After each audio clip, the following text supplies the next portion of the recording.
Afterward, we were taught that a few inhabitants escaped, but tragically the great city of Atlantis was lost. The Illuminati to this day mourn the loss of Atlantis because they feel that the last few survivors who were left among the great people who helped found the free, what you would call the precursors of Illuminism. She's obviously was going to say Freemasons and then stopped herself. Now, this is really interesting because one of the pieces of intel we've gotten for so long is that there was going to be this Antarctic Atlantis thing. So she's alluding to a lot of stuff here, but the idea being that Noah's flood actually is all the way back to the Atlantean catastrophe, and the hidden continent is actually where Antarctica is. That the Earth shifted on its axis, the continent that had all this advanced technology on it, all these pyramids and stuff, flooded, and then the ice quickly froze into glaciers based on its new position on Earth, and there's all these artifacts down there that we're going to get to see. We're going to be shown this. Now, part of the partial disclosure Tom DeLonge to the Stars Academy of Arts and Science plan, as Tom DeLonge himself said when he was on the air with Joe Rogan and he was all twitchy, right, that they want to be revered as gods once again, and they're going to be telling us something about Atlantis, that there was this group that crashed here from somewhere else, and they survived on Earth, and they became the gods, and that's the Atlantean tradition. That they were essentially extraterrestrials who crashed on Earth, and now they feel that they need to take the planet back, that it belongs to them, and they think that they're better than everybody else. These people apparently did have elongated skulls, and they were a lot more intelligent than everybody else, and they ruled because of that. Now, again, that plan has not worked, but it's important to show, again, that the Atlantis connection was there with Savali all the way back in 2000. Now, the Alliance has successfully countered this nefarious plan, and I'm very, very happy to report this to you. This is not a bad thing, folks. The Federal Reserve, as of March 27th, and the new $2.2 trillion bill has been taken over by the United States of America. This was the dream of John F. Kennedy, and it has now happened. So a couple slides from the last one. Kennedy was working so hard to defeat the cabal, and especially Executive Order 11110. I actually got that wrong. There needs to be one more one in there. It's 4 ones, where he stopped the Fed from selling off America's silver in the dimes and quarters. Because if we keep that silver, we have collateral to back up a new currency as the price goes up. So this again is like a very short-term thing in the 1920s where you had dollars that were payable in silver at the Treasury, and there's a $10 bill that's a silver certificate. Kennedy had said that he intends to expose a plot to enslave every man, woman, and child. He knew about this thing. He knew about what Savali was saying. And he was assassinated, and shortly thereafter they stopped making our coins out of silver, and they just tried to sell it all off, sure enough. But now Kennedy's dream is official, and the media is already portraying it in a very negative light. This is one article where it says, "The Fed's cure risks being worse than the disease." This is March 27th by Jim Blanco. And here it says right here, I just want you to see this here, in the middle paragraph there. In other words, the federal government is nationalizing large swaths of the financial markets. Here we go. So in essence, the Treasury, not the Fed, is now buying up all these securities and backstopping of loans. The Fed is acting as a banker and providing financing, and believe me, they're probably not doing it willingly, except that the alliance has forced them to. The Fed hired BlackRock Incorporated to purchase these securities and handle the administration of the SPVs on behalf of the owner, which is the Treasury. So look, this is not something that they wanted to do, okay? This is not the plan that the Illuminati had. This is, remember, the Federal Reserve is a private corporation that took over the financial system as of 1913, and we've lost 99% of the value of the dollar since that happened due to inflation. They are not our friends, and they are a foreign entity. They're not even in the U.S. They're British, mostly British bankers, and they are part of these too big to fail banks. So the Federal Reserve is literally these wealthy British billionaires controlling our currency, with the intent that at some point they would reveal themselves and what their religious beliefs are, that they have this weird cult, and that they wanted to take over the planet. Well, that's all gone away. They've lost that power. And Trump has taken back the control of the Federal Reserve. It is so amazing that, and we were talking about this, the nationalizing of the Federal Reserve, that we're going to get Treasury notes, not Federal Reserve notes. People didn't believe me. They said that's impossible. How could that happen? Even before Trump ever won the election, I was talking about this. And it actually happened because the alliance's plan is succeeding, and this is a big, big part of it. If America's in control of its own currency, that means that these guys are not. The alliance is going to come out very soon after the 3 days and tell you what's really going on, and it's very, very amazing. In other words, it says in this article, the federal government is nationalizing large swaths of the financial markets. The Fed is providing the money to do it. BlackRock will be doing the trades. This scheme essentially merges the Fed and the Treasury into one organization. So, he says with such scorn and hatred in his voice, meet your new Fed chairman, Donald J. Trump. He just can't handle it. He can't handle it. He can't handle what's going on. But honestly, this is the media. I mean, this is the way they really are. They don't like this. They don't like the guy. And that's okay. You know, if you want to think he's bad, that's fine. But there's a lot more going on here. That's why the media was relentlessly attacking him for so long. Okay? There's a very strong likelihood that mass arrests are about to happen. Just to review from last show, very quickly, the U.S. has now sent 30,000 troops over to Europe, most of them in the last 2 weeks, and right in the middle of the COVID-19 crisis. And you already saw me read this before. Manilo Dinucci writes on March 3rd that despite the travel ban, 20,000 American troops are traveling to Europe over the next few days, joining 10,000 already there. And they are there for the Defender Europe 20 exercise, which is the largest deployment of U.S. troops in Europe for 25 years.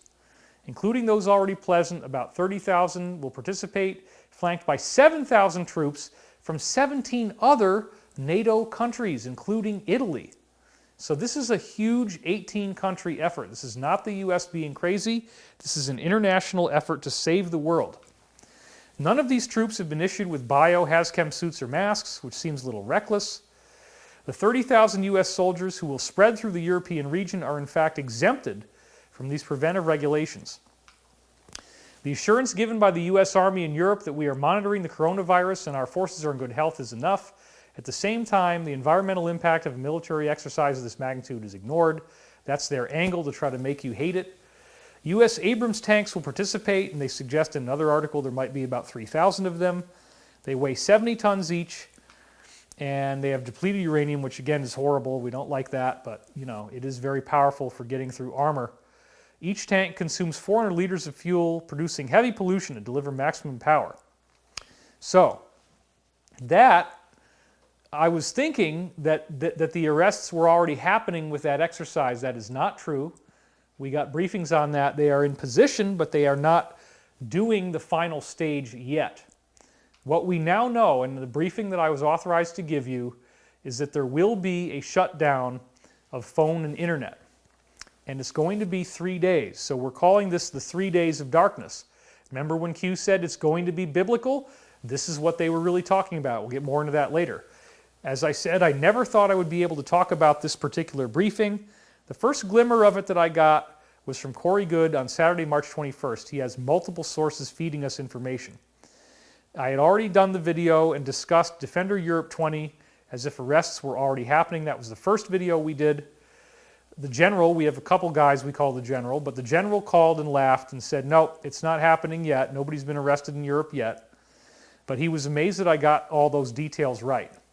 He said the final stage will involve about 3 days where we do not have access to regular phone calls.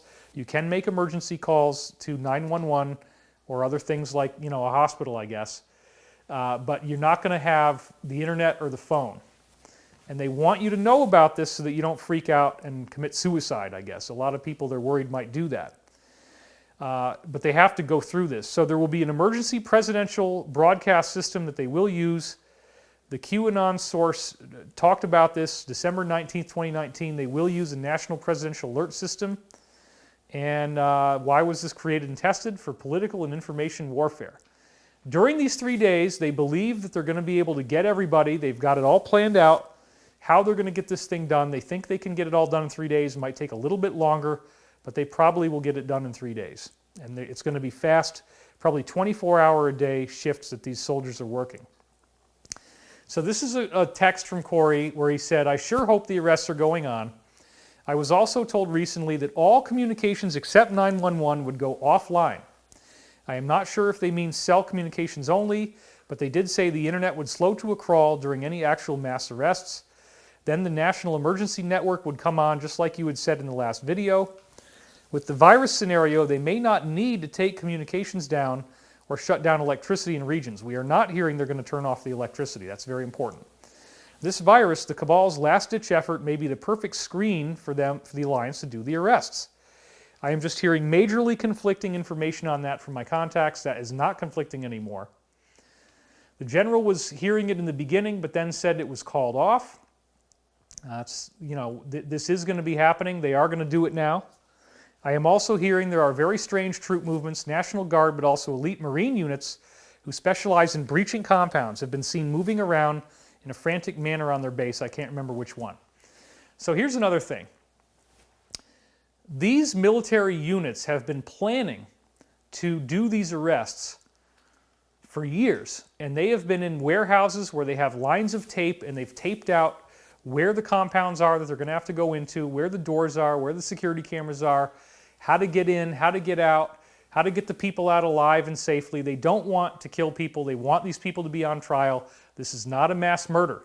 This is an arrest. But they are going to go in there to get these folks, okay?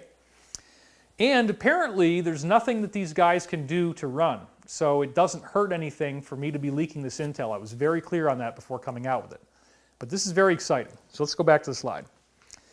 FEMA was gearing up some camps that had been set aside, but they were not being set up in a pattern that would be expected for a pandemic. It appears that the FEMA camps will be used as temporary holding prisons for the people who are going to be arrested. Isn't that ironic? It repeats back on the people that built it for us. So much speculation, even among the top brass, because over a week ago, all the proper briefings have stopped and communications went down. We are now running silently. We are also told to expect a lot of strange earthquakes around areas you would expect secret bases to be at. That did happen in Utah. You might have noticed a few other places. Communications being down and troop movement is going on for sure. This is way too much overkill for a virus outbreak of this magnitude. And the general was even saying there were rumors of using the situation for the economic reset. Now, we're up to we have 36,400 people watching right now. That's pretty awesome. Thank you. We have 5 different sources who independently said the same thing to Corey Goode. So, these are people who built up trust. I've met some of them myself. Some of them I haven't. We have some of the same sources. We have some different ones. 5 different sources have basically said that there would be 3 days with no phone and no internet. The other utilities would be on. Your phone starts giving off the emergency broadcast system. You hear this crazy sound. It starts talking to you. Please remain calm. Remain in your house. It was something like this. More information will follow. Please remain calm. Please stay inside your house. It'll be something like that. You're not really going to be knowing what's going on when this happens. They're not going to tell you this is the mass arrest. So some people are going to have a serious dark night of the soul when we go through these 3 days because they're worried that this is the end, okay, and that this is martial law and this is a government takeover. That's not what it is. The real takeover was going to happen if the Illuminati had not been opposed by this amazing group of military and intelligence officials, not just from the U.S., but all over the world, that are working to make sure these plans don't succeed, which once again, after the only 3 days, what we're hearing is that everybody's going to get the truth. There's these 8-hour chunks of data. They're going to run 3 times a day. You got to watch the whole 8 hours to get the data. And once you've done that, you'll basically now be aware of what's really going on, who these people are, what they were trying to do, and how they're being stopped. I cannot begin to tell you guys how effing excited I am about this. And it explains so many things. The 3 days of darkness turn into light, where we expose the shadow, right? So darkness into light is one of the things that QAnon said. And remember, on December 19th, they said the enormity of what is coming will shock the world. And they've also said nothing can stop what is coming. Well, how does that sound right now? Here it is again, post 3728. The enormity of what is coming will shock the world. And they keep saying over and over and over again, nothing can stop what is coming. Nothing. This plan, they've got it's all going to be legal. They've got all the sealed indictments. If you watch the count of sealed indictments, there's a gigantic number of them going through. These are secret grand jury trials. They create a sealed indictment, and they're going to open up all these sealed indictments in the 3 days in the court record, and then go get the people that need to be arrested. It's an international police operation. So Corey tells me this on February or March 21st, and then 2 days later, Benjamin Fulford, who sometimes has real stuff, sometimes his intel is very wrong, but he had oddly similar intel. This is when I really got excited. And in this case, it's being blamed on a gigantic magnetic pulse, but the result is the same. So check this out. This is Fulford's article from the 23rd, and he says, since the pandemic show and computer graphics may soon stop fooling people, MI6 and CIA sources say that the next phase will involve a giant magnetic pulse that will pass through Mother Gaia within the week. So this was the 23rd. So obviously, this is a very short-term duration, and I don't think it's going to be quite that fast. This will cause a temporary shutdown of the internet and mobile phone communications. Well, there it is again. Except here, the CIA, which is not necessarily the good guys, are trying to say, oh, it's a gigantic magnetic pulse.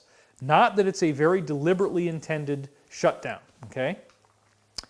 CIA sources say the airlines have already started to be prepared, because again, they're trying to say this is an EMP.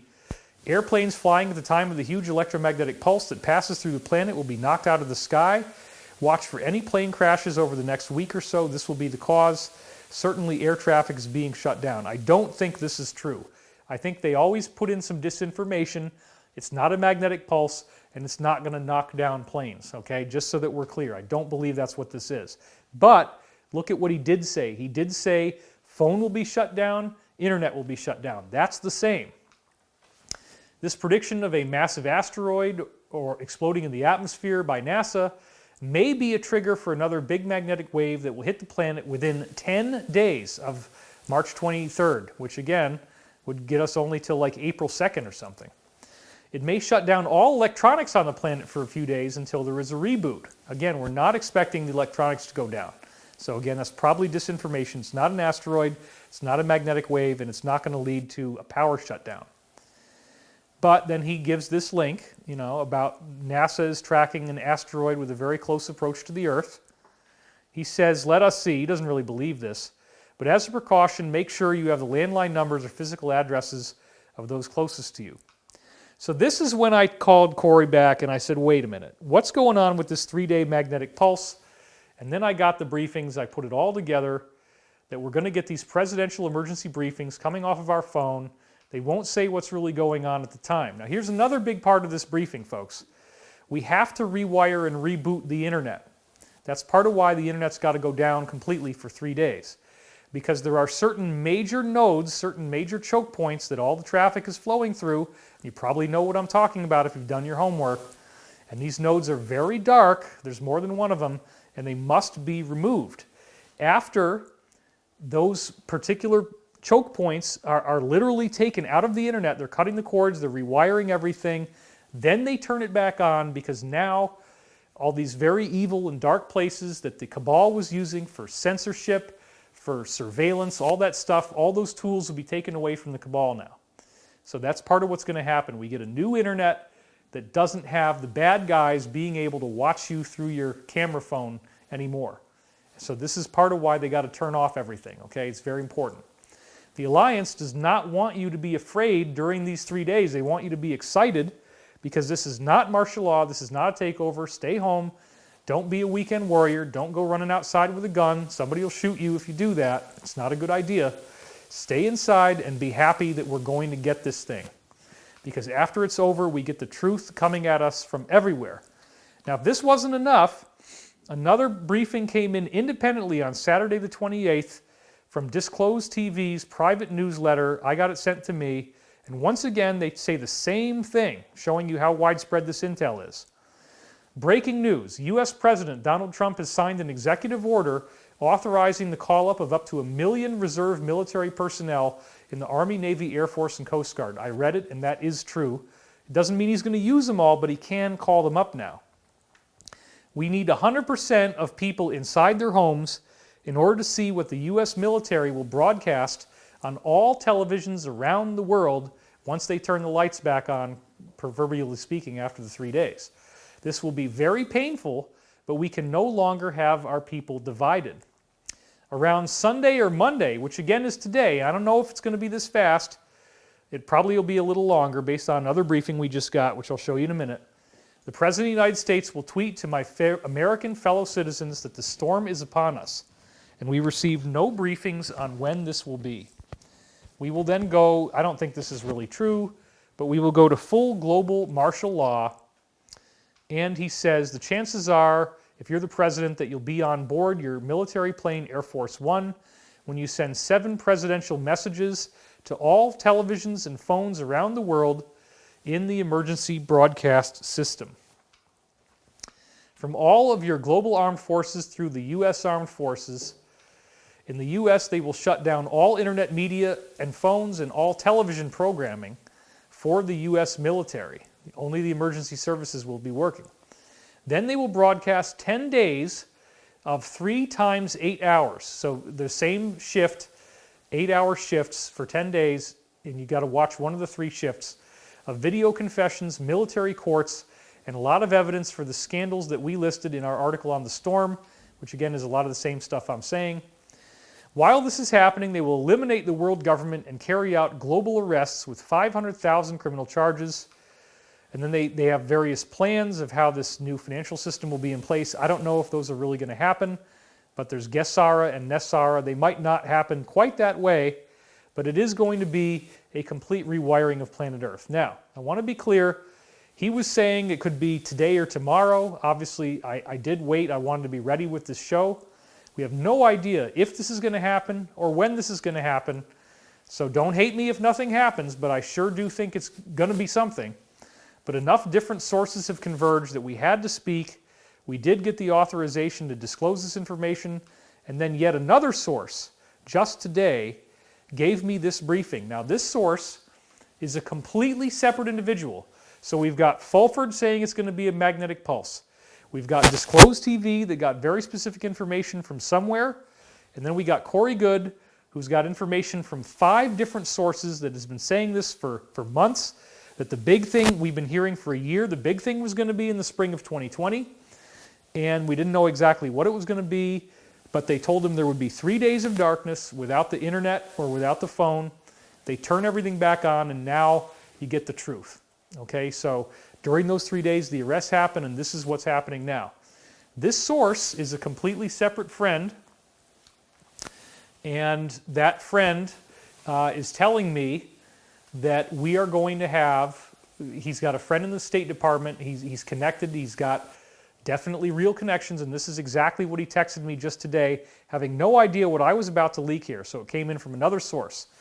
He said, I heard something about a media shutdown that will take place between April 1st and 10th, when a lot of indictments will be unsealed, ending on Good Friday. I'm hopeful. So there again is a very similar piece of information, except now it's gearing towards Good Friday at the end of the 3 days. And remember, Q said it's going to be biblical, and look at what's happening. So I only came forward once the new briefings revealed that this would be safe. The Alliance has authorized me and certain others getting this information to tell you this so that you don't freak out when we go into the phone lockdown part. And this has now made the QAnon prophecy far more interesting because I'm realizing that they're building this whole concept of the mass arrest around the idea of ascension. In the Law of One material, which is my source text, I've used it for many years, and I only use this text because it's so accurate. There's hundreds of different specific things it says about science that turned out to be true. It is completely remodeled science. It's got a whole amazing philosophical background. and it's got lots and lots of things that have proven to be accurate. So it appears to have been derived from extraterrestrials telepathically, but I do not lump it in with the other sources of channeling. The only things that I would say are similar to the Law of One would be like the Edgar Cayce material and the Seth books, and really that's about it, okay?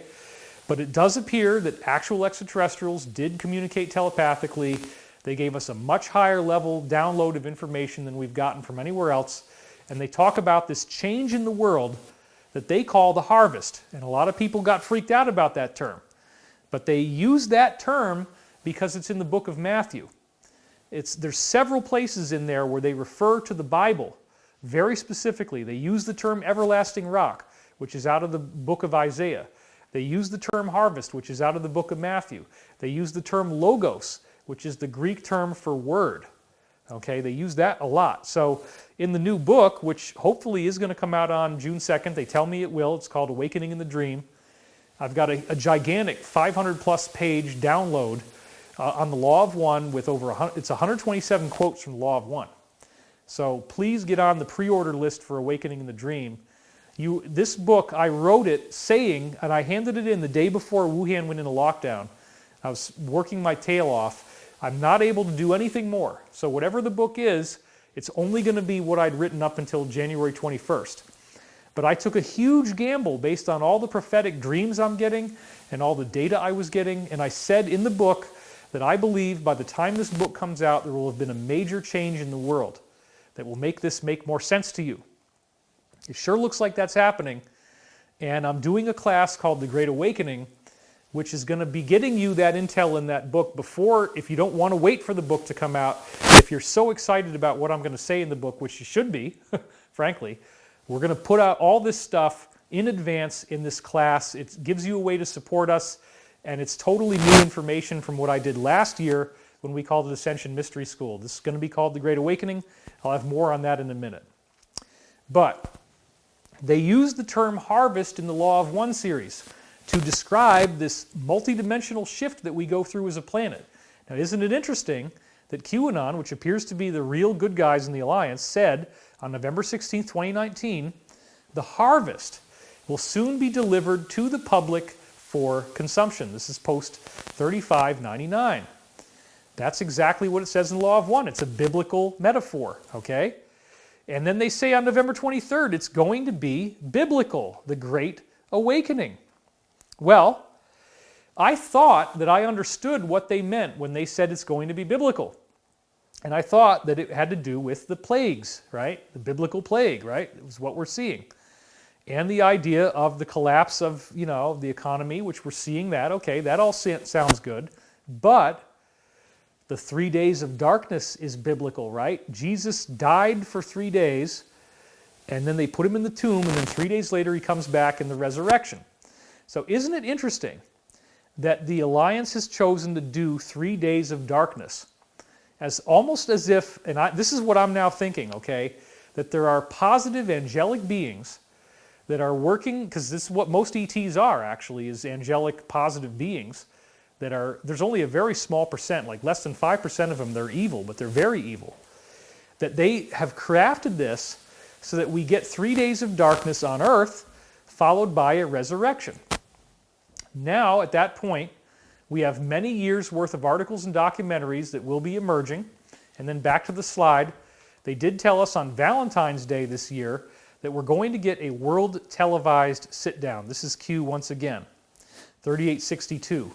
Look at that right there. It says, number 1, allow for public dissemination of critical facts prior to a world televised sit-down. And then they say on February 17th, it's going to be a very hot spring. But in the meantime, this is a very important point. What is happening to us as we are going through this COVID shutdown? Now, I understand, and I'm very sensitive to the idea that you may feel that you are, screwed for life, that your business is screwed, your finances are screwed, you have no hope, you have no future. But they are already going to be paying everybody $1,200, and they've said they're going to do more if they need to, if it lasts longer. And when we get out of this thing, we're going to get a global financial reset, which will have much greater prosperity. There's literally trillions of dollars that the cabal stole, that the alliance is frozen. We got these briefings a long time ago. And that money will be released. So this is actually, in alcoholic terminology, this is hitting the bottom. We are hitting the bottom, and we don't have to go any lower than that. We can raise the bottom, as they say in 12-step terminology. We don't have to go lower than this as a planet. This is one of the big messages I wanted to bring you today.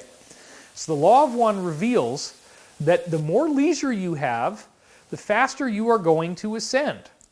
And they did this when they were talking about Nikola Tesla and what would have happened if his free energy devices had not been impeded.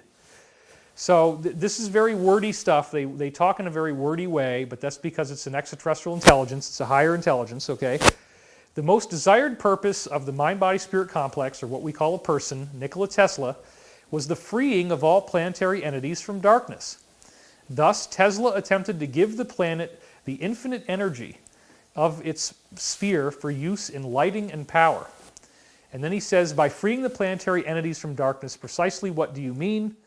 And they say, we spoke of freeing people from darkness in a literal sense. Would this freeing from darkness be commensurate with the Law of One, or does this have any real product? And they say the product of such a freeing would create two experiences. Firstly, the experience of no need to find the necessary emolument for payment in your money for energy. So on a very simple level, if we get free energy, you don't have to have anything, you don't need money anymore because you don't need to pay for energy. Energy is the basis of capital. Secondly, the leisure afforded, thereby exemplifying the possibility and enhancing the probability of freedom to then search the self for the beginning of seeking of the Law of One. So there you have it. If you have the solitude, if you have the time to be by yourself, now you can actually seek the Law of One. Now you have the time to relax and to have fun and to contemplate because you're not focused on survival. So it's very important in the midst of this little time that you have to just be in the house that you're doing the meditation, you're doing the cosmic work on yourself, you're doing what you can to meditate, contemplate, and seek the Creator. This is very important.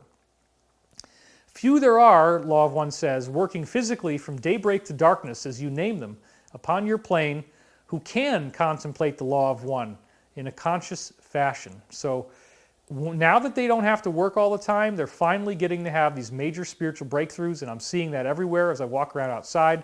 Everybody is so friendly, and it's so funny because what one of the prophecies of ascension is that the dead would rise from their graves and walk around, and I'm seeing the possibility of that prophecy coming true because people are walking around smiling, and I've never seen these people out before. There's so many more pedestrians now than there ever used to be. The street is crowded, you know, and you got to walk around them to practice social distancing, but everybody's doing that. But even then, everybody is smiling, everybody is happy. The cars that used to speed by me here in Los Angeles are now going at a normal speed when they see pedestrians. It's wonderful. So I'm very happy about what it's like outside. So then he asks, what about the Industrial Revolution in general? Was this planned in any way? They say that is correct. Wanderers incarnated in several waves, that's ET souls, angelic souls, of which there are probably over 200, 300 million of them on Earth now. Wanderers incarnated in several waves, as you may call them, in order to bring into existence the gradual freedom from the demands of the diurnal cycles, that's day and night, and the lack of freedom of leisure. Okay, so what that means is that industrialization did help us out, because before then you had to work really hard to grow your own food, wash your own clothes, you had to use, you had to wash all your dishes by hand, you didn't have a dishwasher, you didn't have a washing machine for your clothes, you had to make your own food, churn your own butter, raise your own chickens, raise your own eggs. It was a very difficult life, and you're not going to have the time to really pursue spirituality because you're always working. Now we have the chance, especially with the COVID thing, to actually really meditate, and we're going to be doing that here not too far from now. So another thing I want to talk about is the principle of spiritual Aikido. This is something that the Law of One talks about extensively, and it's very, very relevant to what's going on for us right now. And the idea here is that when the negative side makes a big move like they've just done, it's a terrible thing for them, actually, because if that move doesn't succeed, now the positive side is authorized to do much more than they ever could before. So because the negative side did try to kill the planet, and the positive beings, remember, what did I say last time? Edgar Mitchell and other astronauts and other notable people have talked about how UFOs appear over nuclear missile installations. They power down the entire base, and you don't get any type of available launch capability anymore. The missiles become inoperable, and this has been done for decades. Nobody's ever going to be able to have a nuclear war. The beings will not allow it. So what they have allowed, what they have authorized, is something that looks really scary, looks like it's the end of the world, but it's really not. It's not going to kill that many people. We heard from Michael Levitt, the Nobel Prize-winning chemist. This is not the end of the world. It's not a high death toll. But everybody's got to stay home, and now you're going to get your 3 days of darkness, and oh my God, I can't use the phone. Oh my God, I can't be on the internet. What do I do? Well, the president is telling me to stay inside the house on my phone. I guess I'll do that. That's when the arrests are happening. So the spiritual Aikido principle means that now that the negative tried this, that they actually tried to kill everybody, even though it failed, the positive now gets to do a heck of a lot more. Now, here's another thing. We just did release Cosmic Secret with the new version where you see me talking in a new shot version where the audio is better and I'm not as animated. I dialed my face down a little more. It looks a lot better. The movie's significantly improved. It's called The Cosmic Secret, so I do recommend, if you haven't seen it, go watch it. And I believe that if you bought it already, that you should be able to watch the new version now. It should automatically update for you when you go try to watch it now. So if you've already paid for it, you can go see it again with all new footage of me talking. It's the same words, but shot again with a little earpiece in my ear, a little invisible earpiece. And that was very difficult, by the way. I was hearing myself in real time and then shooting it out in real time, and the people that were filming me were amazed that I was pulling that off, but I did. So, in The Cosmic Secret, some people got upset by that movie because we're talking about this ascension scenario. And the ascension scenario basically said that we have been so spiritually ignorant here on Earth that it's going to ultimately take planetary catastrophes, cataclysms, tidal waves, tsunamis, pole shift to wake us up. Now, in that version of ascension, it's very important that you understand that most people on Earth, the vast majority of people on Earth, will not be here for that disaster. They will be rescued by an interstellar rescue plan. When Corey Goode was in the secret space program, if you believe his testimony, and I do, it was common knowledge in these ET groups that they come in and they rescue people at the end of a cycle because stars typically do give off this bright flash of light that causes catastrophic activity, or it can, unless we're balanced first. We have to be balanced on Earth, or else the planet goes through this pole shift. Now, those people who are taken off planet will be either relocated to another planet if they're not ready to become ascended beings, or they get to stay on Earth as it transforms into the fourth density, it is called, that apparently there's a new energetic configuration to the planet Earth that people are able to stay with the Earth as it upgrades into this higher frequency. But at that point, you're going to have a light body, you'll be able to levitate, you'll be able to lift objects with your mind, you'll be able to read other people's minds telepathically, you don't need to speak anymore, you'll know what your past lives are, you'll remember who you were. You kind of have both the afterlife and the physical life mastered at the same time. It's a really, really amazing prophecy, the Ascension prophecy. You become like a superhero, and you think about all the superhero films that we've had, and all these people flying, and all these people doing these amazing things with their hands and energy and stuff. This is literally like a prophecy of what will happen to those people who ascend. And again, the higher beings, like the Law of One, like all the great spiritual and religious teachings, they all tell us you just have to be nice. The Law of One even quantifies it, that you have to be 51% positively oriented, service to others, where you actually want to help people, and then you can be up to 49% manipulative, conniving, controlling, and evil, and you're still going to make the ascension. So it's not that hard. It shouldn't be that hard. You just have to be more interested in helping people than you are in causing them pain and fear and living off of them and getting them to work for you so you have it easy and they work hard, which is really what the cabal is doing. They are not at all doing an equivalent amount of work for the kind of money that they control. They just are in power and they've had the gun. So there are many scenarios in the Law of One that talks about how we could go through this thing with catastrophes. We will be rescued from them, but they will happen. Only the most evil people would be on earth to hang out through those catastrophes. However, the Law of One does say that there is the possibility of an event where we don't have to go through earth changes. And I am so excited today because I believe that what is happening with this actual shut-in is the possibility that we don't need earth changes. The Law of One talks about a single fine moment of inspiration, that there is the possibility that we could have this happen on a global level and eliminate the need for the earth changes, and we all get to ascend together. The whole planet gets to go into fourth density together. Wouldn't that be fun? If we can just frickin' learn to love each other and be nice and stop fighting and stop being mad at dad or mad at mom or whatever the heck it is, personally or globally, okay? Here's the all-important quote now where they say we don't necessarily need to go through any catastrophes of physical nature. So check this out. The prophecies made by Edgar Cayce indicated many earth changes, and I am wondering about the mechanics of describing what we call the future. What is the value of a prophecy such as Cayce made with respect to earth changes in all of these scenarios? Now they say, they're making an analogy, they say, consider the shopper entering the store to purchase food with which to furnish the table for the time period you call a week. Some stores have some items, others a variant set of offerings. Maybe now they don't have as much because of the frickin' shutdown.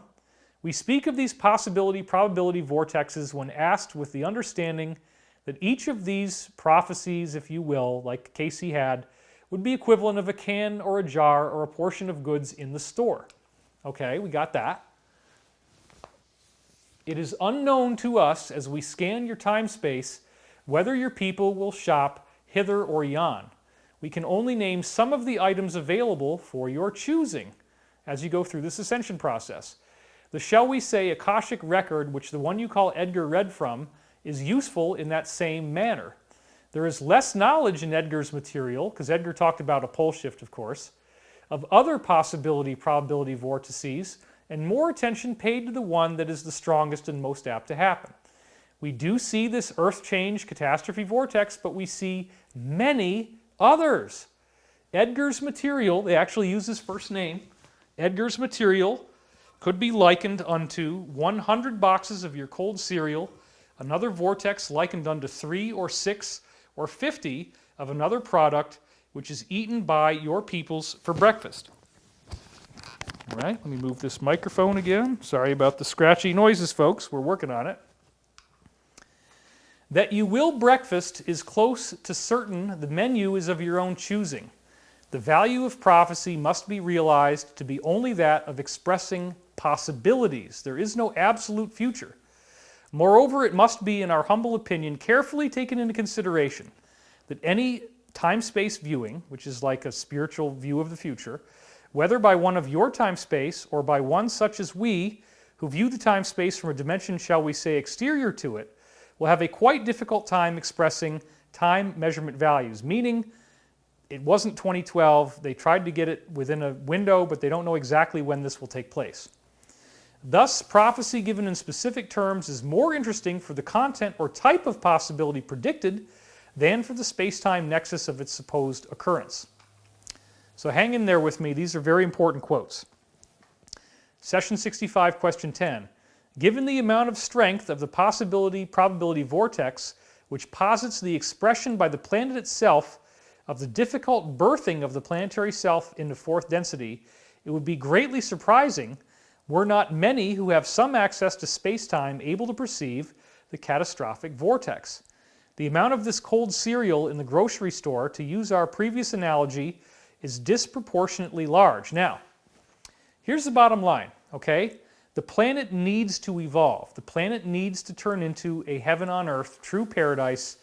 The Illuminati, the cabal, the deep state, whatever you call them, they are playing the biblical satanic role in this archetypal story that we're all dealing with. Their time is up.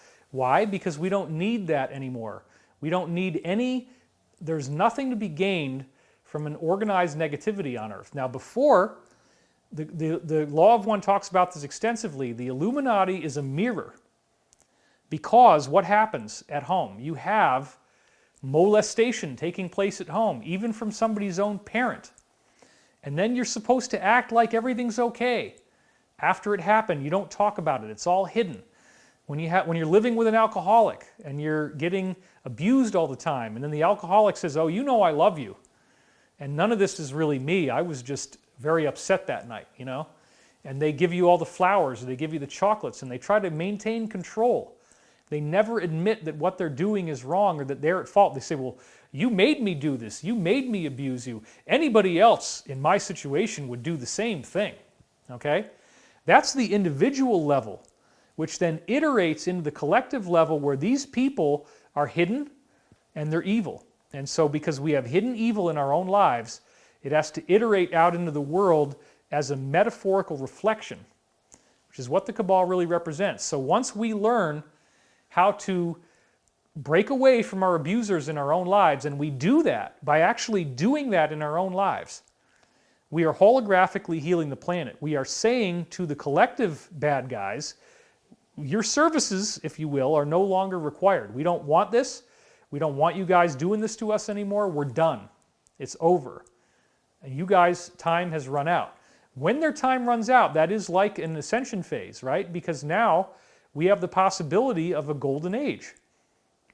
Release free energy technology, release anti-gravity, prosperity, you know, no more financial adversity, no more hunger, no more poverty. This is what could be right around the corner, okay? So there is a possibility, as the Law of One is about to say, for a way that we could get through this thing where we don't have catastrophes, because all we have to do is be nice to each other. Stop fighting. Stop being angry at Dad, whether it's Trump or whoever. Okay, Trump might end up doing something really cool and everybody's going to have to acknowledge that even if they don't like him. Yeah, okay, well, I don't really like the guy, but oh my God, look at what they pulled off. They nationalized the Federal Reserve. They got it back under U.S. control. They got rid of they arrested all these people.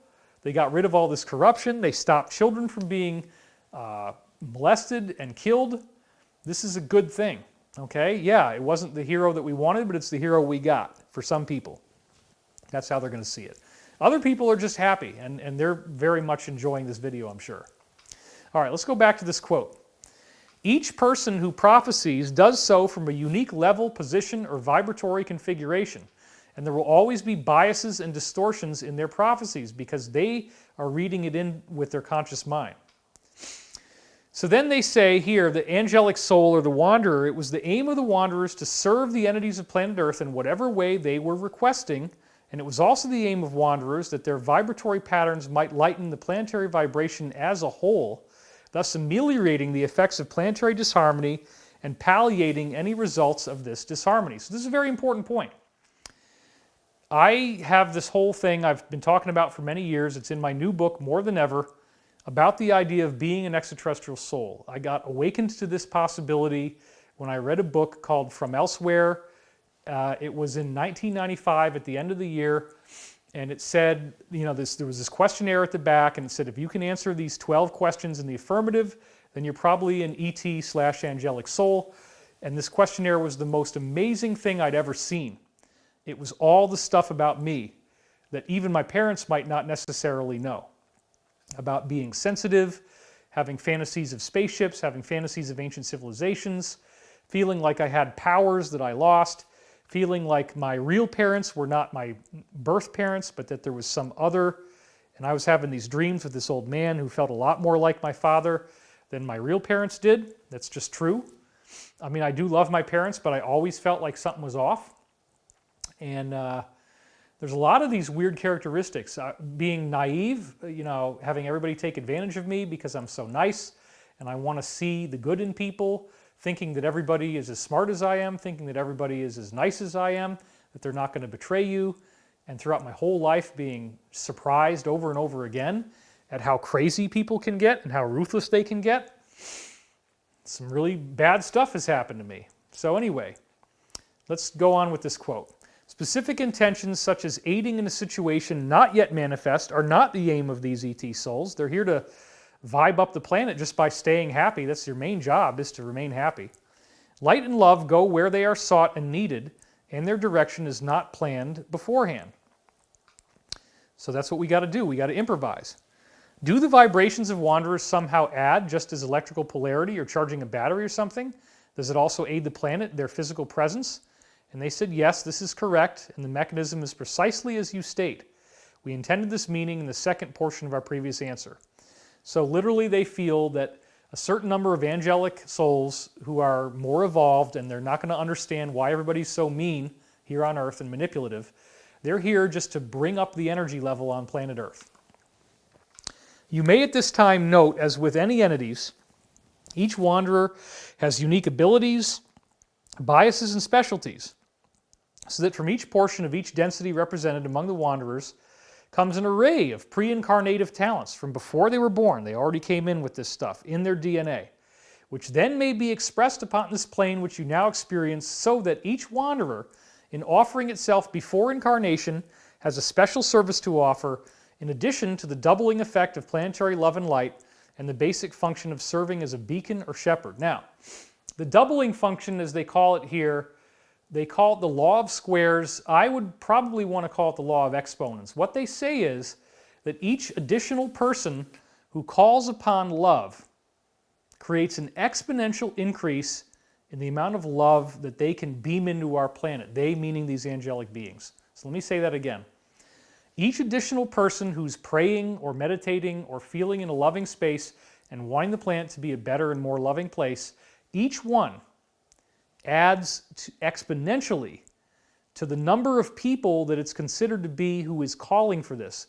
So you get 2 to the first power, 2 to the second, 2 to the third, 2 to the fourth, and so the call becomes much, much greater than the call of the negative. When you do negative stuff, when you're calling for pain and fear and jealousy and betrayal and rage and terror, it only adds as 1 vote. But the votes for love count up exponentially.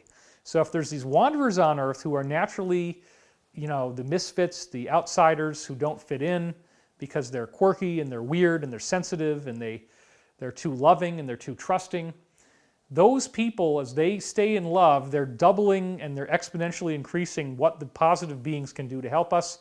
All of this stuff seems to be coming to a head right now on Earth. It's really amazing. So they say they have wanderers from 5th density whose abilities to express wisdom are great, and that's a lot of what I have. There are 4th and 6th density wanderers whose ability to serve as, shall we say, passive radiators or broadcasters of love and love light are immense, and that's also, people can do healing that way. There are many others whose talents brought into this density are quite varied. Thus, wanderers have 3 basic functions once the forgetting is penetrated. The first 2 being basic, radiating love and wisdom. The tertiary one being unique to that particular individual or mind-body-spirit complex. We may note at this point, while you ponder the possibility-probability vortexes, that although you have many, many items that may cause distress and offer seeking and service opportunities, this would include cataclysmic earth changes, right? There is always one container in that store of peace, love, light, and joy. And this is, again, is very important because these guys appear to be the administrators for planet Earth. A very important ET angelic group, like what we would call seraphim or cherubim in the Bible. This vortex of love, light, positivity, and joy may be very small, but to turn your back upon it is to forget the infinite possibilities within the present moment. That means, folks, we could still have an ascension where everybody wins and there's no catastrophes. Could your planet polarize towards harmony in one fine, strong moment of inspiration?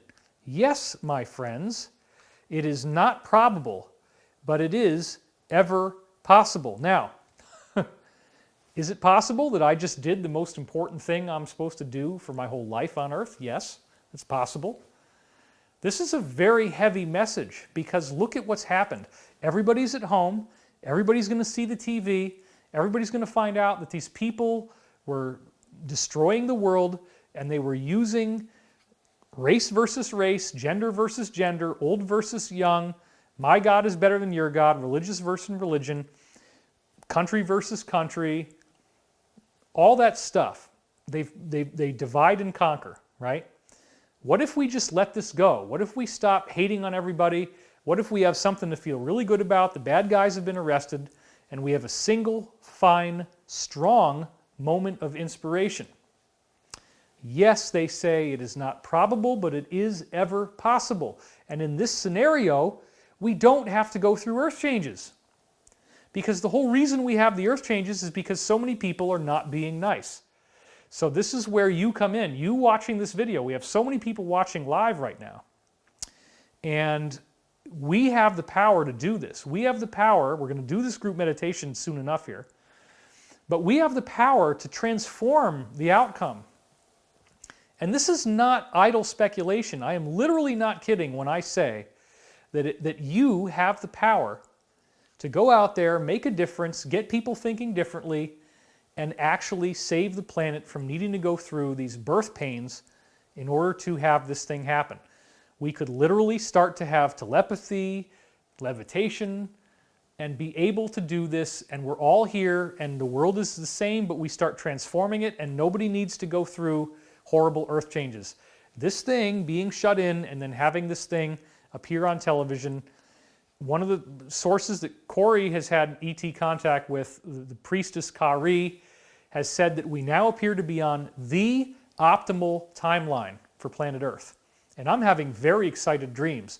So I actually think it's possible that we might not have to go through that crazy catastrophe after all. They left this in the Law of One for us to find it and talk about it now. They want us to get it. They want us to get what it means to be nice, to treat each other kindly. That's already happening. There's a great spiritual awakening. We have the solitude of being at home. And if we can get along with each other, then we can all be part of a society that has a space force, that has high technology, where we're not in danger of earth changes, and we all get to become a galactic civilization. Wouldn't that be nice? All we have to do to get there is be friendly to each other and stop acting like crazy people. It shouldn't be hard. And this one fine moment of inspiration, that's what I'm going to be pushing for, and that's what I want you to be pushing for as well. Let's read a little more here. Then, as these final days of the cycle transpire, if the harvest were to occur now, today, it would have a certain number going positive and negative, and a certain number of people repeating, which would be the vast majority, they say. That's the way it was. I'm going to assume that because of the catalyst which will be experienced, catalyst meaning difficult growth experiences, that's one of the terms they use a lot. I'm going to assume that because of the catalyst which will be experienced between now and the actual harvesting time, these numbers of people who are harvestable, meaning they can ascend, will increase.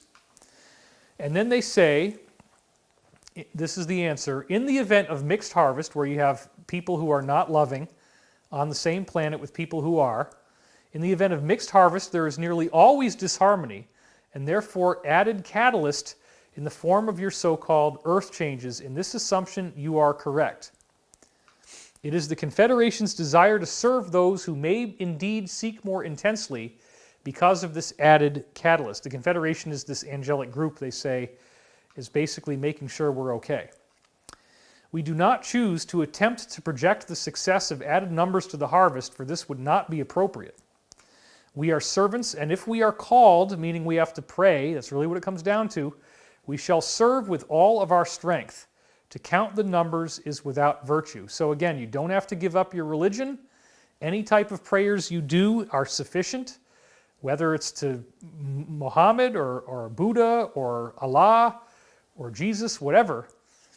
We could be hitting the bottom right now. This could be our planetary bottom. Maybe it doesn't have to get any worse, because the Law of One just told us that there is a way through this where there are no big catastrophes. We don't have to go through the earth changes. And this Great Awakening, as Q is calling it, is our perfect opportunity for that to happen. And before we do the meditation, I want to lay this one more concept on you, and then we're going to get into it. I want to keep this under 3 hours, and I think we can do that. So chaos theory is another way that we can look at this thing to prove that everything's going to be fine. Chaos theory, of course, is the idea that a flap of a butterfly's wing can create a typhoon on the other side of the planet. It was really introduced in this book by James Gleick called Chaos Making a New Science. And there's a variant of chaos, less popular, known as complexity theory. And this particular book I read in the 1990s, I believe, late 90s, and it absolutely blew me away, by M. Mitchell Waldrop, Complexity, the Emerging Science at the Edge of Order and Chaos. And notice that he's got a sand dune there. Well, the sand pile is very important in this book. So here's M. Mitchell Waldrop. Now this book has done very well. It keeps getting republished with different covers. Here he wrote a new afterword in this version. Here's another version of the book, The Emerging Science at the Edge of Order and Chaos. Okay, now what do we get in this book? The bottom line is that humanity is part of something that they call a complex adaptive system. Now in a complex adaptive system, you have multiple agents who can interact where they have their own free will. Now what he talks about in the book is that they built these little systems into a computer simulation where individual pixels were built in such a way that they had free will, they could move around with a very simple set of rules, and they could interact with each other. And what really amazed them was that life started to form in the computer. They believed it was life because the pixels would start to group together into these little snakes. And the snakes would go around and they would explore. They would find other things. They would get bigger. They would, absorb other pixels. And they had all the basic behaviors of life. But the most impressive work they did was with supercomputer sand pile simulations. Now, here's another version of the cover.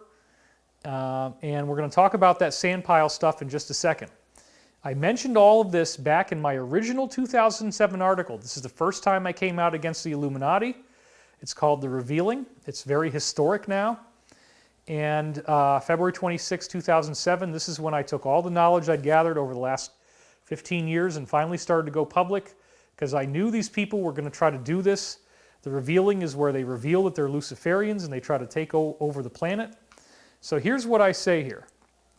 And actually, let's go back to the camera and then I'll read that in a minute. So we got to talk about the sand pile. This is very important, the sand pile simulation. Okay, so what happened is that these complexity theory scientists took a supercomputer and created a situation where you have an hourglass that's simulated inside a computer. They have individual particles that are falling down from one common point, and then they're forming a pile. What makes this very different than a typical computer program is that in this case it's a supercomputer and they're tracking the exact pressure and direction of pressure on every single sand particle in the entire sand pile. They know exactly how much stress it's got, where it wants to move, what it wants to do, and they track this as the pile keeps forming. Now, here's what's so interesting.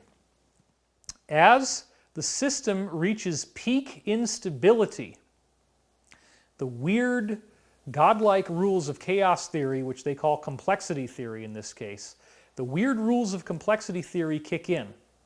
As the system reaches peak instability, as it becomes unstable, this is the sand pile, it's going to have an avalanche. There's going to be an avalanche in the sand pile. That would be the equivalent of like a global economic crash, okay, which is what we're seeing now.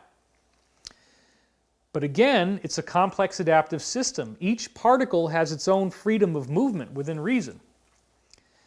What we see is that before the avalanche takes place on the sand pile, when they're looking at these sand particles, something very fascinating happens. You can no longer tell where any one particle is going to go. You can no longer tell which direction it's going to travel in, and you can no longer tell how fast it's going to travel. Everything gets into a state of chaos, but chaos is order in this new system, chaos theory, okay?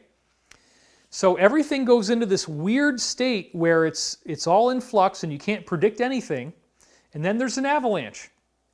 But the avalanche takes the sand pile and simply forms it higher up. You get another sand pile that's higher and more organized. It's more complex. It has greater complexity. The system can only evolve. As the sand keeps falling, as the strain goes on the system, it turns into another perfect pile of sand. And that pile keeps building. And then eventually it destabilizes again. There's another avalanche, and it immediately becomes even more organized. And what's even more outrageous than that is that within these supercomputer simulations, they found out that the whole entire structure of the reorganization, which in this case would be the global economy, could literally formulate around a single particle. In other words, the behavior of one single grain of sand in the entire sand pile. The behavior of one grain of sand can determine how it restructures into a higher level of order. And that person could be you. You could be the person who actually changes the whole sand pile, who changes the planet and makes sure that this thing doesn't fall into chaos. Right now, people are still getting their food, the system has reorganized, and it's in a higher level of order, relatively speaking. But that's just the beginning of what's going to happen. So with all of what I just said, I want to read from you now from the original article in 2007 where I analyzed and discussed this scientific result. In scientific terms, this sudden change of shape causes the sand pile to reorganize into a higher level of order. When we apply this to real-world systems like a global economy where each of the agents can exchange information and money, the results are clear. A global economic collapse is simply not possible. Our systems are far too interconnected and chaos theory really works. All that can happen when the system destabilizes is a temporary avalanche of disruption. A new system then quickly arises. That's exactly what's happening now. And this is one of the most important things the supercomputer simulations saw. The outcome cannot be controlled. Not by anyone. Not by the cabal. Not by the alliance. It's just going to be an outcome that nobody can really control exactly what's going to happen. All we do know, based on the supercomputer simulations, is that it will be better and more organized than the previous system was. And the science shows that even a single agent within the system can become the focal point for the new change. Well, this is very, very exciting. And I want to read you a little bit from a scientific article, complexity.orcon.net.newzealand.intro.html, just so you can get a sense that I didn't make this up and you can read from somebody who talks about this from a scientific basis. A complex adaptive system is a complex system, like the economy, that has the ability to not only respond to its outside environment, but can adapt to become more efficient within its given environment. That is what's happening to us now. If we get free energy and anti-gravity, it's going to be awesome. That means the system can learn. All forms of life are complex adaptive systems. Our economy is learning, and it's going to turn into something more evolved now. Plants grow towards the light, animals seek out food, and humans work to develop their careers to give themselves better advantages and better income than other people around them. That's normal. Complex adaptive systems are formed by a number, usually large, of individual autonomous agents interacting intensely together, like human beings forming the global economy. This creates complex, nonlinear interactions that allow the emergence of new properties for the system that could not have been predicted beforehand. Again, there it is. You cannot predict the outcome. That's very important. The new patterns are often system-wide, in this case the global economy. When human beings get together, they form cultures and languages. These are additional examples of complex adaptive systems in action. So as painful as this process is, I do believe that we will get true freedom and full disclosure, and part of that is because, as we were talking about last time, it appears that the good guys now have access to Project Looking Glass technology. They mentioned this in the QAnon stuff. So there again, the simple version, the fast version is you have a barrel of water and you shield it off from electromagnetic energy. This is a weird technology that apparently came from Atlantis. You shoot argon gas in there, and then if a person walks up to this thing, and again, those posts, the white posts, are taller than a human being, there's this big, big amber area, and whatever you're thinking about in the future can be seen, and they film it, and they study it, and that's how they tell what probability vortexes we're going to see in our future. And I also talked last time about this artificial stargate, which is next to a pyramid. So where the word gate is in the top photo there, that word gate is literally on one of the old Egyptian pyramids, okay? And it's near Abydos, so this is in Egypt. Now the Egyptian pyramids are built on this weird global energy grid. So this was the testimony of Dan Burish, and he gave you the coordinates, exactly where it is in the top left. So heavily armed Spec 4, those are soldiers, camera and audio stands, pylon. The pylons are around this device. There's a gate and a ring. So again, here's the actual picture that he drew of this Stargate. Now, what you're seeing there, again, is there's 3 pylons. Let's go back one more. So you got these 3 pylons, okay?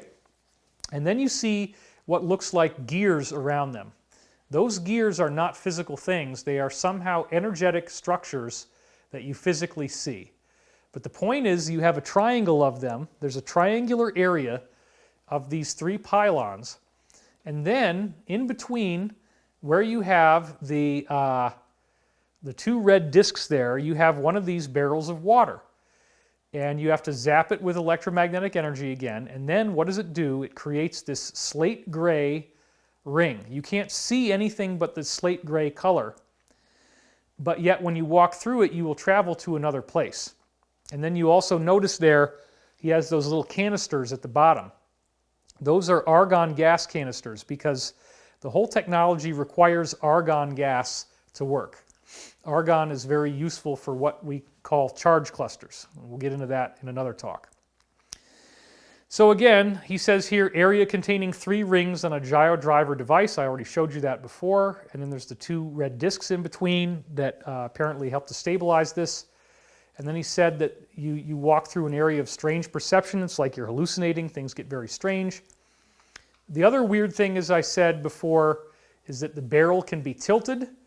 And so if you have the barrel tilted upright like you see at the top, you get the looking glass configuration where you can look into the future but you can't go through it. If you tilt the barrel relative to Earth's gravitational field, you get this slate gray ring, which you see more towards the bottom. And then it works as a Stargate. Now, there's a whole lot of stuff that I could talk about with this. This really, really blew me away when Dan Burish showed me this because I had already determined that there was a global energetic grid and that this grid is very, very significant. So I want you to look at this closely. Notice that he's got a node number like node 42. It says swivel point 42. And then there's other things there. But this is the best he could remember of a flip book that he saw one of the military guys holding on to while they were using this Stargate. So I want you to look at that geometry carefully for a minute. And I want you to see that there's these pentagons, which that's called a dodecahedron. And then there's also these other lines that connect it, which would be the icosahedron. Now, I have talked about the work of Dr. Ivan, well, he's not a doctor, Ivan T. Sanderson, who was a researcher of paranormal subjects. And Ivan Sanderson started to investigate the disappearance of ships and planes on Earth. And what he found was that if he took a pushpin and put in a place where a sailing ship or a flying plane vanished mysteriously, where there's no oil slick, there's no flotsam on the water, there's no sign of anybody going anywhere, they just simply disappeared, he found that there were these 10 places around the Earth where that was happening. Then he found out that you could add the North and the South Pole and you'd get 12. Now what's so weird is that these 12 points were equidistant from one another, which means that you can play connect the dots and get a simple geometric pattern of 20 triangles on a spherical surface called an icosahedron, okay? Well, then the Russian scientists in 1971 or thereabouts, there was 3 scientists, Goncharov, Morozov, and Makarov. And they discovered that you could turn the icosahedron inside out and form a dodecahedron. And then you get an icosadodeca grid. Now, let's go back to the slide for a minute. What Burish was saying that he saw here is the icosadodeca grid. That is exactly what it looks like. And remember, each of those red points that you see where the red dots are, those are the Bermuda Triangle type of points where all the planes and ships are disappearing. So this is a natural Stargate system. It's a natural system that works off of consciousness. If you have the right consciousness, apparently you could use this to travel. We can go back to camera now. Now, the other thing that's so amazing about this icosadodeca grid, the same grid you just saw in that picture, the Russian scientists discovered that all 3,300 of the pyramids and stone monuments and standing stones and obelisks and dolmens and menhirs and stone circles and pyramids and pagodas and temples, 3,300 of them, virtually all of the megalithic sites on Earth, are located right on one of these grid lines. So I have since speculated that whatever energy this grid is creating is very important to the use of anti-gravity. That those stones that were used to build these pyramids and so forth were levitated because of the properties of this energetic grid. And if you actually look at the structure of the Earth, you find that this same grid shows you where the mid-Atlantic ridge is in the Atlantic Ocean, the perfect position of these volcanic mountain ranges that are in straight lines is right where the grid is supposed to be. So the Earth's physical volcanic behavior does neatly correlate and actually shows you the pattern. This is a physical shape in the Earth. The Law of One talks about this. All that is in the new book, and all that is coming up in my class, The Great Awakening. Okay? But you were asking about this ancient Stargate system. And so if you want to join my class, The Great Awakening, there is a link you can click on right below this video, and I'm going to talk a little bit more about that as we go on. But I will never have blown your mind the way I will in this. We're going to get very spiritual, very deep, because I do believe we have a way to get through this thing without earth changes. I believe that this planetary shutdown, when nobody's dying that much, is the opportunity for us to get the fine, strong moment of inspiration. And so what I want to do is to help to train you to be as intuitive as possible, to understand how to download your information, how to understand the information your higher self is giving you, the training that you need to have, all those things to be able to help activate this path. That is what I'm offering. It's the best that I have to offer. It is a mystery school because we can't just put this stuff out online. It's high-octane teachings, not for everybody, but there is a little bit of an initiation to get in, which is the money. It's not that bad. And again, we're going to be getting the $1,200 checks, and we're going to be getting this global financial reset, so I really don't see this as any kind of end-of-the-world thing. Now, when you go through a Stargate like the one that I showed you the image of, that is a jarring frickin' ride. That's called an ancient Stargate, okay? And there's different types. The one that I showed you is one type. There is another type that is simply a ring, and those also exist, okay? It's not just that type. That's one quirky way to do it. But the point is, when you go inside that thing, it's a very jarring wormhole ride. You actually experience a ride through wormholes. Now, apparently, the bad guys, the Draco Reptilians, built out a Stargate system with these very large spherical craft that they built and placed out in space. And so you have to go through these hopping points when you do a Stargate trip. The end of the movie Contact shows that very neatly with Jodie Foster, where she's traveling and then she stops and she sees this weird architecture and then she starts traveling again. That is apparently how it works. So when you come out the other side of that, if you're not an advanced meditator, which most of us here on Earth are not, you will actually most likely have permanent psychological damage. So the trip itself creates this spiritual activation that a lot of times can make people go crazy if you're not trained for it. The modern Stargate system, though, the ones that they use in the secret space program, that's just an instantaneous trip. You don't have the wormhole ride, you don't go crazy, you just go from point A to point B, boom, and you're done.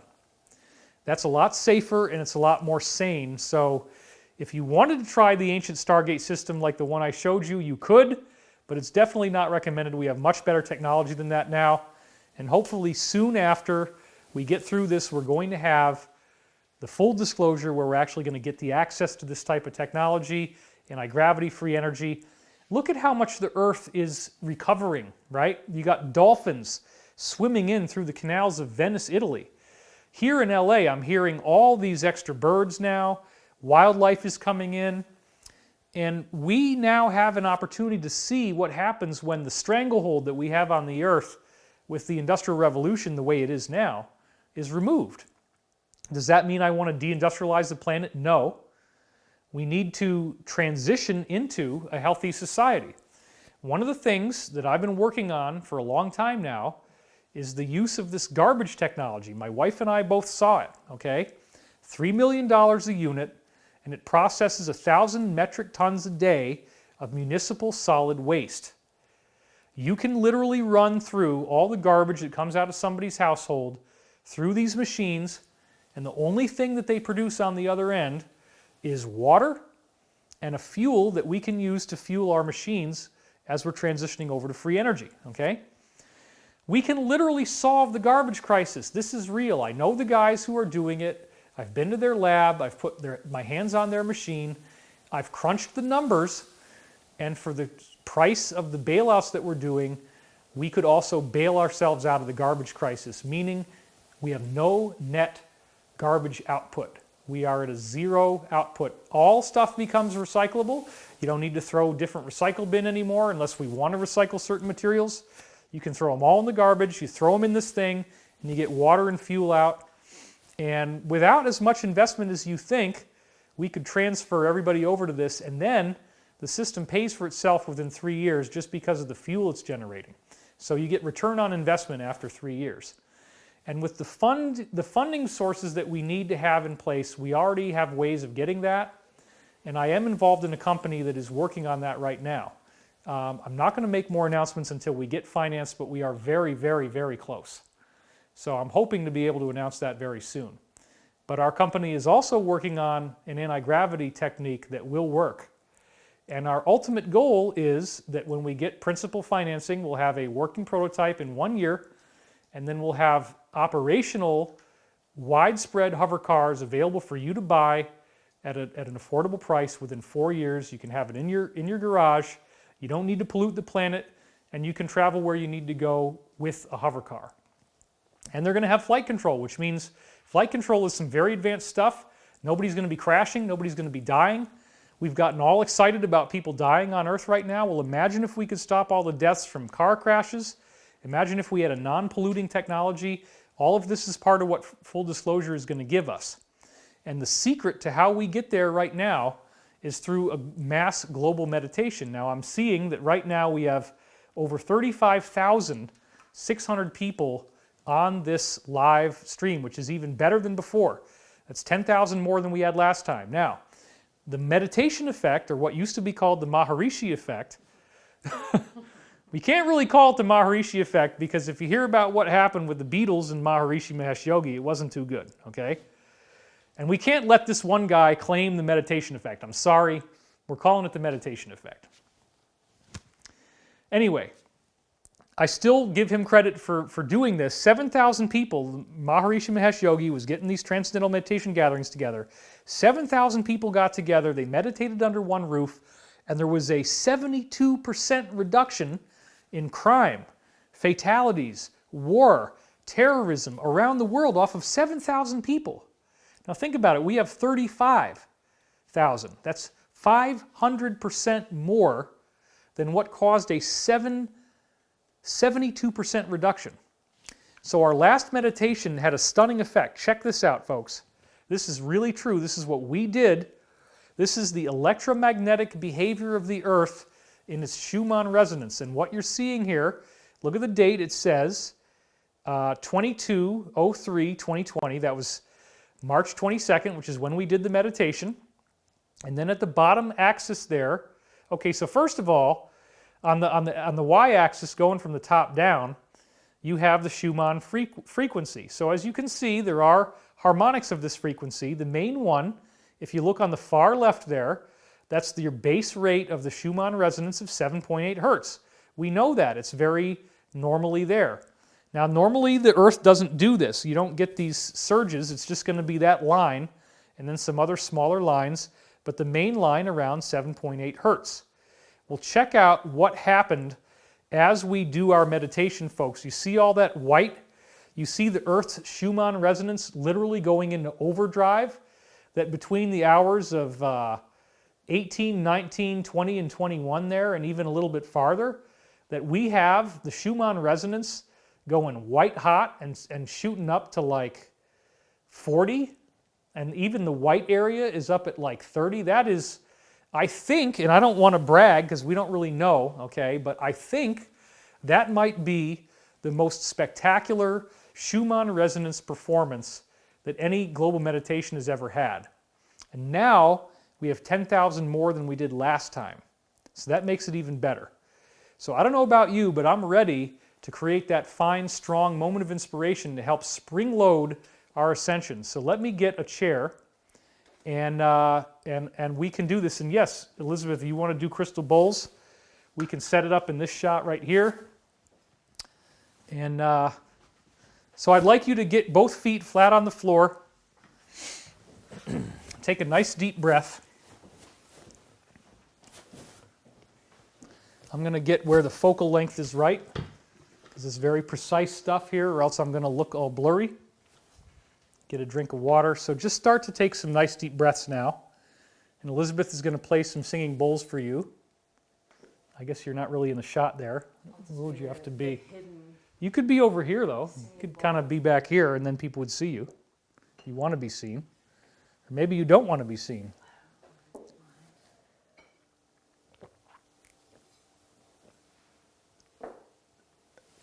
Elizabeth is a wonderful wife, and one of the things that she does is plays these crystal singing bowls. And so this is going to give us some great accompaniment as we do this.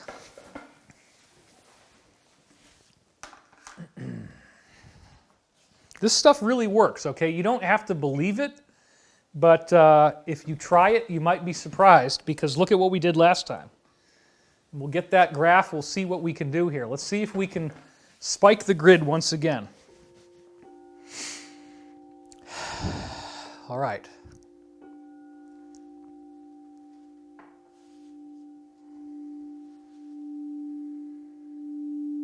Take a nice deep breath.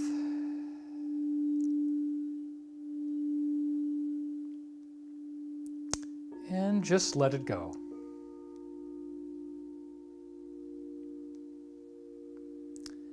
And then take another nice deep breath, close your eyes.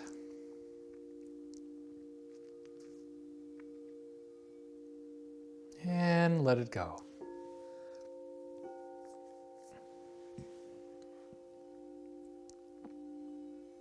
Imagine all 35,000 of us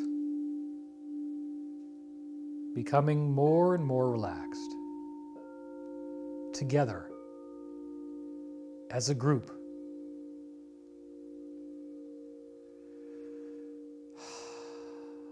Just let yourself breathe.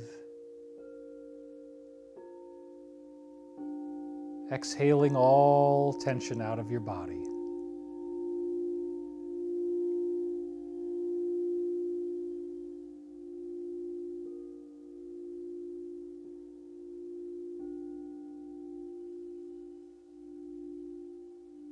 No matter what you do, your eyes are heavier and heavier.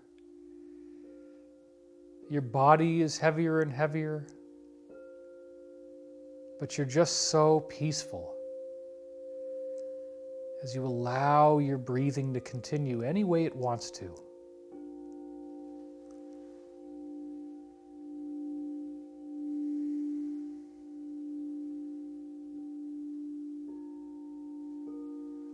Notice how peaceful your mind is getting.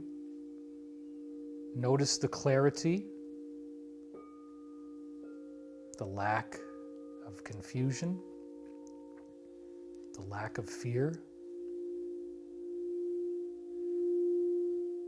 Isn't that nice? To just be yourself. and become so relaxed. Every area of tension or stress in your body is fully relaxing. Almost as if you are being surrounded with white light. And the white light is pure love. And you can allow that love in if you want to. Allow yourself to be worthy, to be a true child of the one infinite Creator. You are worthy of every kindness. You are worthy of love. You are worthy of happiness and peace. You are worthy of financial prosperity. You are worthy of intelligence and positive decisions. You are worthy of respect. You are worthy of patience, compassion.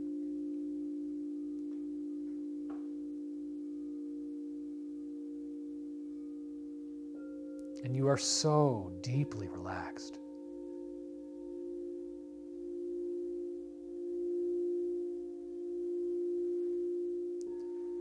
You're going deeper and deeper and deeper into a state of pure relaxation.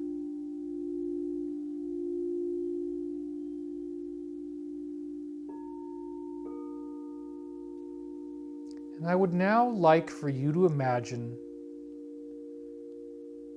the index fingertip of your right hand. I'd like you to focus on the index fingertip of your right hand.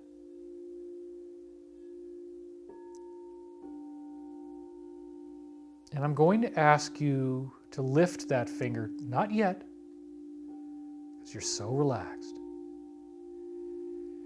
But I'd like you to think about that finger, and I'd like you to think about how hard it is to lift that finger. The enormous weight that is on your right index finger, how hard it is to raise that finger, how difficult it is to raise that finger.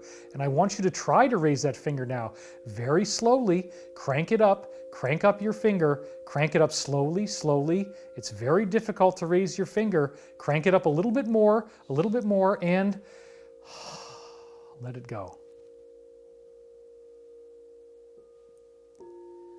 As you let your finger drop, I want you to imagine that you are plunging into a beautiful, deep, blue ocean of pure peace. You splash in and you go deeper and deeper and deeper. Your index finger can be used as an anchor for you. And you can find that as your finger drops, you feel the water splash. You feel yourself splash into the water. Now I'd like you to raise that finger again, raise it up, feel the difficulty, all the tension, all the strain. Raise that finger, get it up there, raise it, and let it go. And be in the water. And as you drop that finger and you go into the water, you are becoming ever more perfectly and deeply relaxed. And you are deep in the blue, deep in the water. Such peace. And now, one last time, crank up that finger slowly, raise it up, all the judgment, all the anger, all the fear, the resentment, the repression. Raise that finger up, raise it, crank it up higher, higher, higher, and let it go. And become ever more deeply relaxed. ever more deeply relaxed in this beautiful ocean of life and consciousness.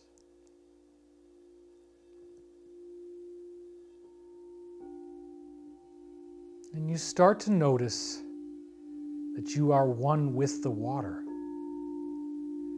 that you feel currents moving through your body, rippling sensations, shifting and drifting, portals to other realities from the earth opening up, stargates that can take you on a journey into infinity, the great beyond to explore. Imagine the earth. Imagine the earth as a living being. You can access it through these deep blue waters that way. Imagine the fear the earth has had, not knowing if we would blow it up, if we would poison it beyond repair, and worrying about us. Will we learn to love? Will we learn to understand one another? Will we learn peace? Will we free the technologies that clean our Mother and Father Earth? Imagine the Earth's downright terror of us. We just march along in our little lives. We're not paying attention. And be grateful now that you can resonate with the earth. And as you become even more deeply relaxed, imagine that you are the earth. Imagine yourself as this blue watery orb. And let's give yourself some credit. You've been through a lot, and now you have an opportunity. Now you have an opportunity for great truths to be revealed to everyone, for a planetary awakening. And you're just so relaxed. As you embrace yourself as the earth, sending love to your oceans, sending love to your land, sending love to your skies, imagining clean alternative technology, so we never have to go back to the way it was. We never have to choke our rivers, pollute our oceans, poison our land, spray our skies. We can eat healthily the right combinations of foods so that we live in symbiosis and all is well. And we treat each other with respect, compassion, love, understanding, patience, long-suffering, kindness, curiosity, open-mindedness, freedom, and of course, deep and abiding compassion. We learn that there was a group that was trying to turn us against one another. And they had their time, and now their time has passed. We don't hate them, we just want them to stop what they were doing and let this evolution take place. And I ask you now, I invite you now to envision the earth waking up so that we don't have a difficult birth. We don't need these earth changes. We don't need tsunamis, tidal waves, catastrophic pole shift. That it all happens in a way where everyone gets to participate in a fine, strong moment of inspiration. We're smiling, we're happy, there's light on our faces as the world becomes a paradise and we all learn to respect one another and love one another. And we send that energy to everyone, to all beings, and to the earth, seeking only that we may make this into a true paradise where everyone is happy, everyone has enough food, everyone has enough water, everyone has a nice house, everyone has a positive community of like-minded individuals that they can share time with. And we're not stuck living in a prison. We are liberated, we are pure, we are whole.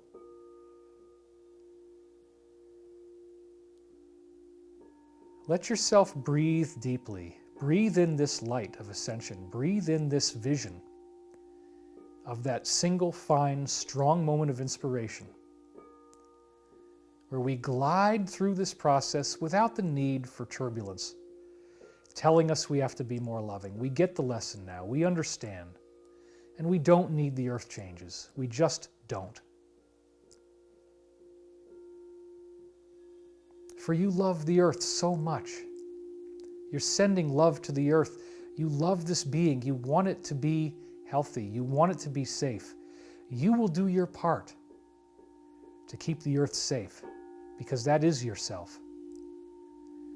You will keep other people safe because they are yourself. Uplift, support, encourage, intertwine, and live the promise of the golden age, where we treat each other with much more compassion and much greater love. Take this energy and imagine all coronavirus being rewritten to be a benign and not dangerous substance. Rewrite that molecule.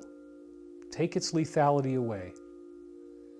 Send your love and your support to all those healthcare workers, making sure that everyone gets the care they need within reason, that those emergency facilities are set up if needed, that everyone is getting respirators and ventilator masks, that everyone has the supplies they need. Bless our militaries as they provide the care that is necessary, the supplies, the logistics. And let us think about the possibility of the 3 days without telephone or internet. Surround these soldiers with love and support as they do this most dangerous of all missions, to attempt to arrest all of the worst offenders that have been destroying this beautiful planet in 3 days. Those who have not already surrendered and made deals, that is. Send light to those soldiers, envision them kicking in the doors, going in there and doing this peacefully without gunfire, arresting people, bringing them out in handcuffs, so that they may have a fair trial. All done through due process of law, sealed indictments, all legal. We ask for clemency. We ask that heroes can come forward, that whistleblowers can be given honor for doing the right thing to save the planet. That we will not treat them all like villains, but those who wish to help us and do something good will be revered and honored for their sacrifice and their bravery. Send those would-be whistleblowers your love and your support. Strengthen them in their journey towards the truth, because this is something we can all agree on. We live here, and we need to make this planet a paradise for everyone. Send this energy to your family members, to those you love. And lastly, send it to yourself. Give yourself the gift of your love. You might not always like what you see in the mirror. There might be aspects of your personality that cause you to feel shame. Others might have told you you're not good enough, you're not strong enough, you're not smart enough, you're not thin enough, you're not young enough, you're not intelligent enough.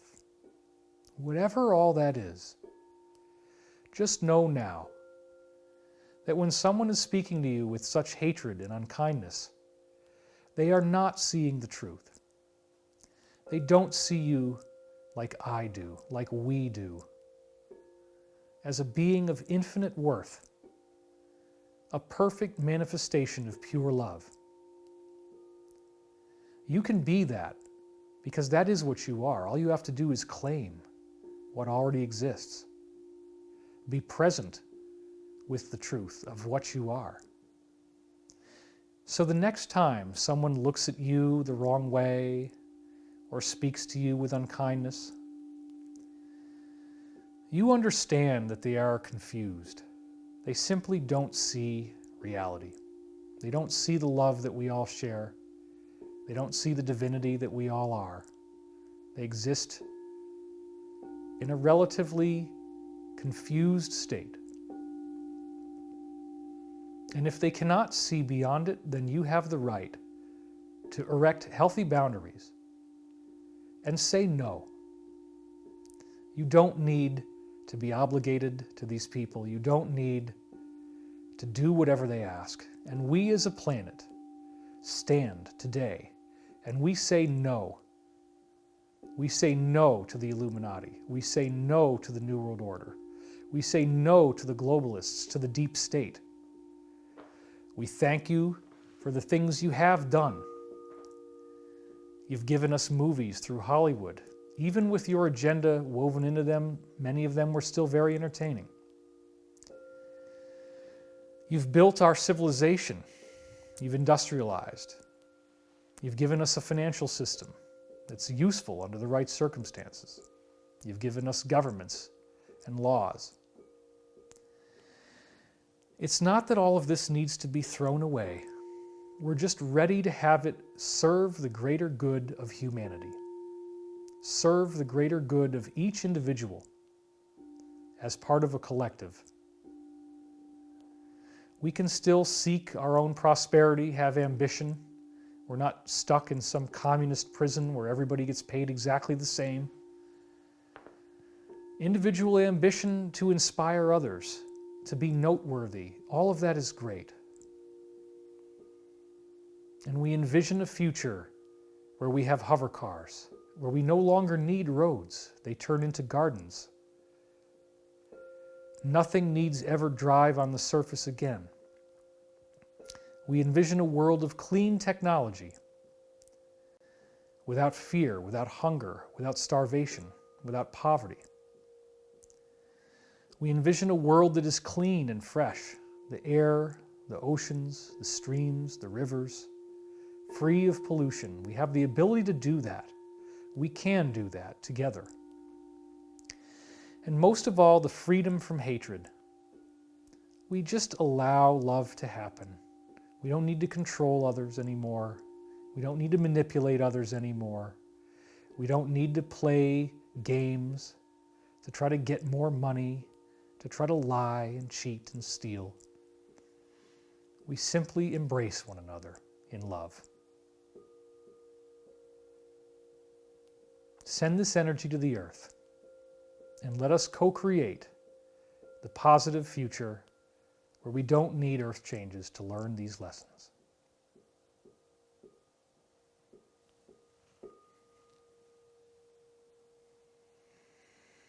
And so it is. And now I'd like you to slowly come back to the room. Wiggle your fingers, wiggle your toes.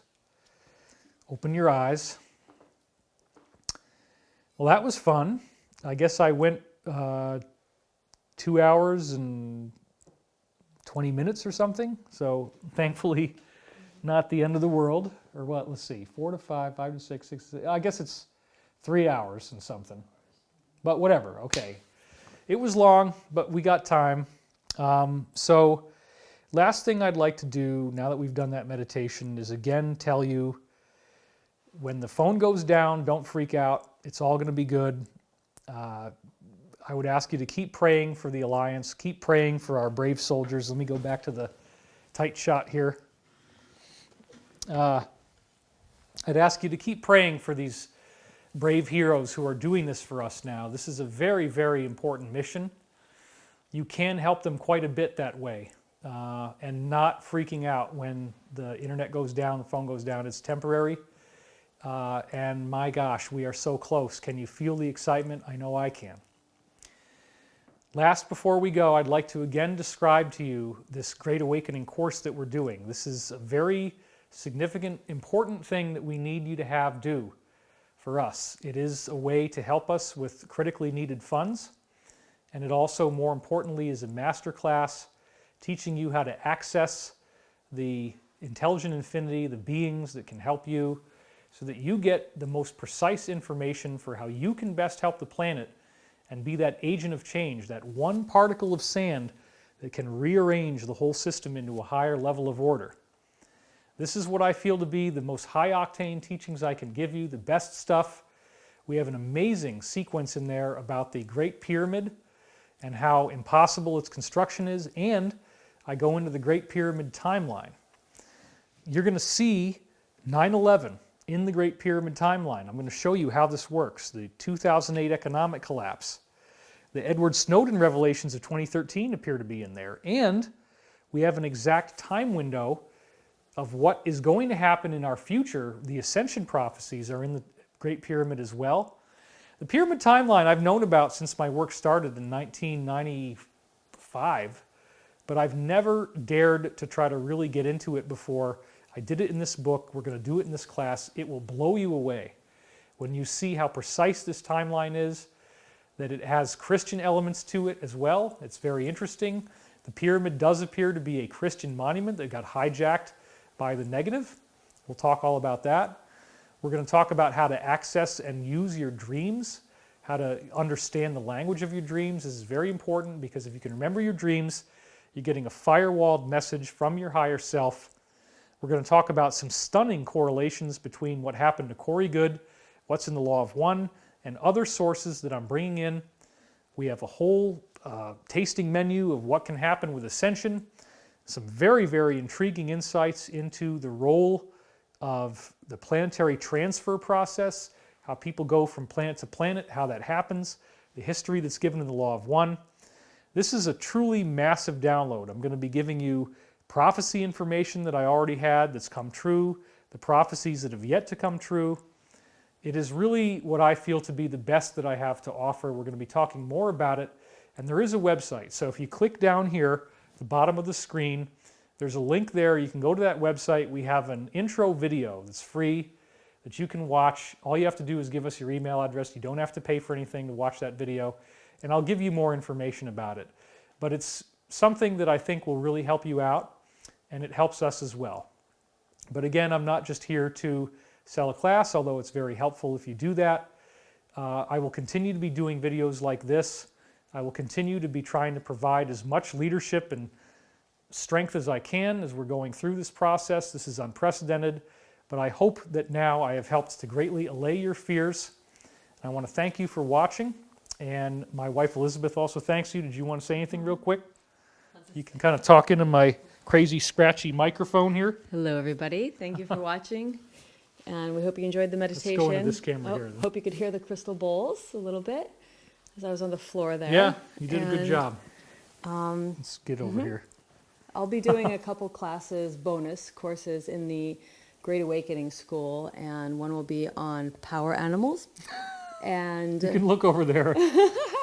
one will be on sacred boundaries, and then also on protection ceremonies. So bringing some of the work that I do in my Priestess Path courses into this as a bonus. Yeah, and a lot of people had asked last time, let's go back. Yeah, a lot of people had asked last time for more of Elizabeth. So in this case, you are going to get both of us. And she's got some really great material. And this is not, by the way, going to cut in with the time that I did last time. She's got her own bonus slots, and I'm still going to be Mr. 4 hours at a shot. every Sunday. So, well, it might not be 4 hours every time, but it'll be long because I like to talk. Anyway, we both thank you for sharing this meditation with us. Let's hope it does the job. And let's look forward to the 3 days without phone or internet, because this is, believe it or not, a very good thing. And this is David and Elizabeth Wilcock. We thank you, and we'll see you next time.